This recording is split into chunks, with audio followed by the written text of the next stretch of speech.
Assalamualaikum warahmatullahi wabarakatuh. Ilmaan Oromoo akkam naga keessanii nageenyi koo bakkuma jirtanitti faca'ee isin bira haa ga'u jecha barnoota walitti deebinee jirra.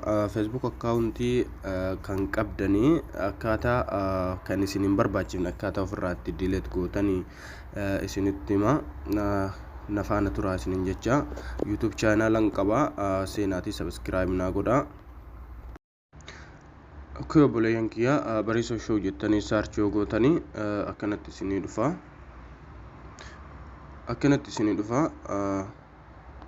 Mallattoo subscribe jettu tana gisee takkaaf cuqaastanii mallattoo bilbilaa afur dhufte tana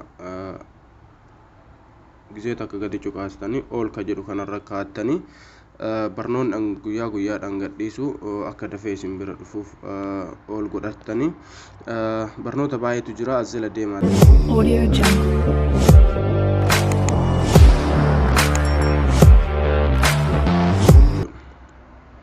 Okay, Facebook keessan keessa seentu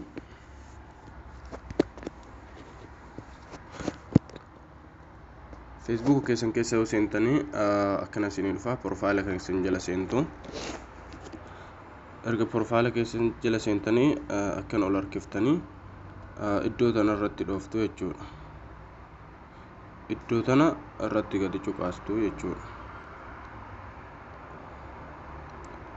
Okay. Erga iddoo sana irra cuqaastanii asitti view privacy shortcut kan jettu tana ni argitan jedhee yaada. Isii irratti gisee takkaaf cuqaastanii jechuudha. Okay, erga akkasi cuqaastanii akkas ol harkistanii akkasuma ol deemtanii okay, asitti kunoo delete your account in the information kan jedhu kana isinii dhufa jechuudha. Isa kana okay, isa san marraa tokko gadi cuqaasnaa jechuudha. Obboleeyyan kee shookaan kee diqqoo laafaa dhadhiifama. Akkanatti isinii dhufa jechuudha. Erga akkana isinii dhufee delete account kan jedhu tana irratti gadi buuftanii jechuudha tuqaasan achirraa sun taane asirratti gadi buuftan tuqaa tana irratti. Okay, eega akkana gadi buuftanii asitti continue to account deleting kan jedhu kana irratti cuqaastanii jechuudha asitti. Okay, irratti akkasitti gadi cuqaasnaa. Asitti furmaata waan kana delete godhattaniif isin barbaachisa. As keessa ka barbaadanii fudhachuu dandeessanii.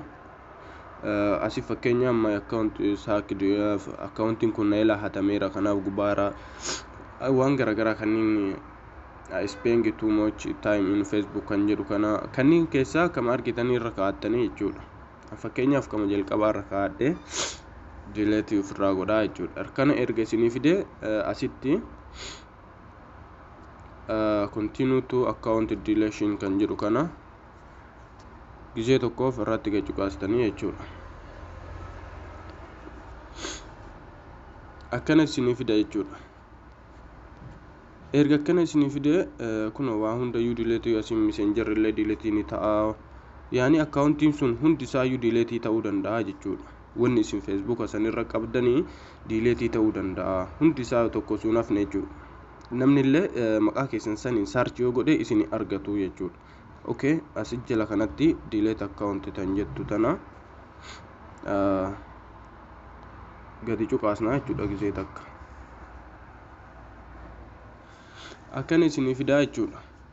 Erga akkana isinii fidee iddoo kanarratti passwordii bilbila yaani Facebook keessanii sanii asitti galchitu jechuudha. Facebook keessan san ka gubuu weddan san passwordii isaa sanii bakka kanatti galchitu jechuudha. Okay, galcheen dhufa.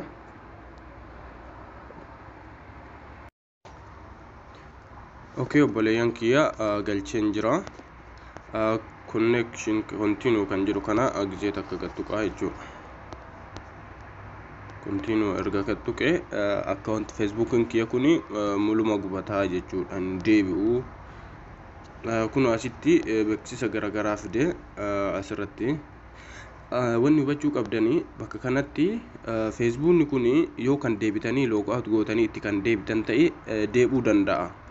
Baatii 30 keessa ji'a tokko keessa jettu guyyaa 30 keessatti deebuu danda'a jechuudha. Guyyaa 30 yoo isin feesbuuk kana loogaawut gootanii itti seenuu baattanii guyyaa 30 booda hin cufataa jechuudha. Kun asumatti beeksisa kana dubbisuu ni dandeessu jechuudha.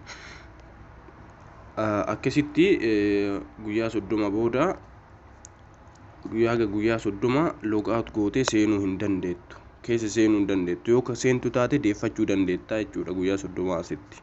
Guyyaa 30 achi tarraan ji'a tokko geennaan dileetii sirraa ta'a jechuudha. Namni fedhe saarchi godhee si argachuu hin danda'u. Feesbuuka ofirraa gubuu barbaaddanii kan isin hin barbaachisne haala kanaan gubuu dandeessanii jechuudha. Okay, kanarratti dileet akkaawunti kan jedhu kana gizee takkaaf gadi tuqaasa.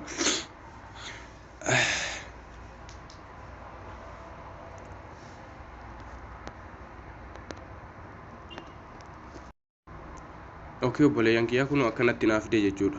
Asiin loogaawut yoo godhe na seensisuu danda'a jechuudha. Amma yoo looga'iin godhe kana yoo loogiin kan jettu tanarratti yoo godhe seenuu danda'arra jechuudha. Guyyaa 30 irraa kaasee amma guyyaa 30 seenuu danda'a jechuudha.